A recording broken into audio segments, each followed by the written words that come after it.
For more perspective on CELAC, I spoke with Paulo Sotero, the director of the Brazil Institute of the Woodrow Wilson International Center. I asked him what takeaway we should look for from the summit.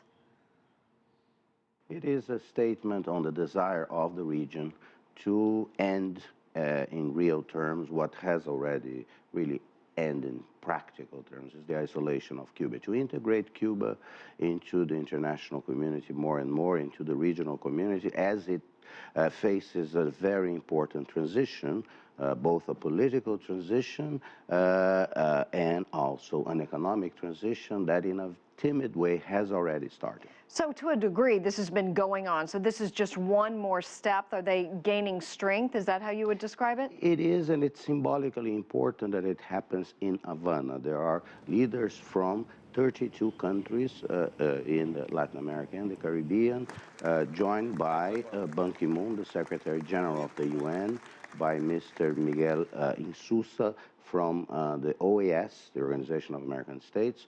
And so I think they will be urging, supporting Cuba's transition, supporting Cuba's integration into the region, and each president, each leader will have its own agenda. I know, for instance, that the Brazilian president, Dilma Rousseff, will be there to open the first part of a port, an important port, Mariel, in Cuba, near Havana, that is being built by a Brazilian company. Right. The elephant in the room here is that the U.S. and Canada are not there. Give our viewers a brief history of why these two superpowers are not at CELAC.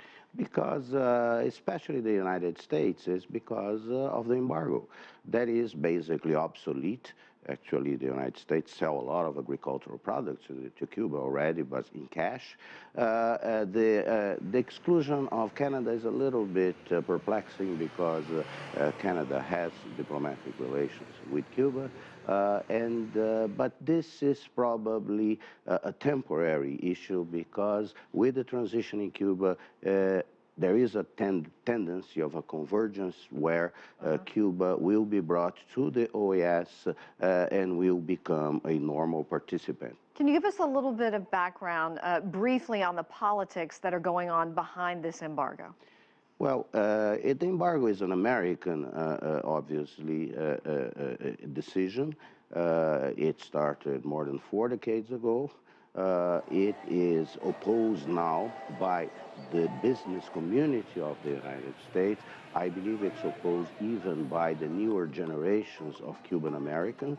But there is an important Cuban American lobby, very powerful in 2 key states in the United States, Florida and New Jersey. And so they make their presence very clear when Cuba is discussed. So we are really moving more side by side than we perhaps realize in the United States. Yes, I think we are in a new era. It's more convergence. I would tell you that in 5 years, we will not be discussing the isolation of Cuba. Cuba will go through its own problematic process of transforming itself economically and politically after half a century of an authoritarian regime. The Cubans will resolve that, as many countries in Latin America have resolved that, but I think we are headed in a positive direction.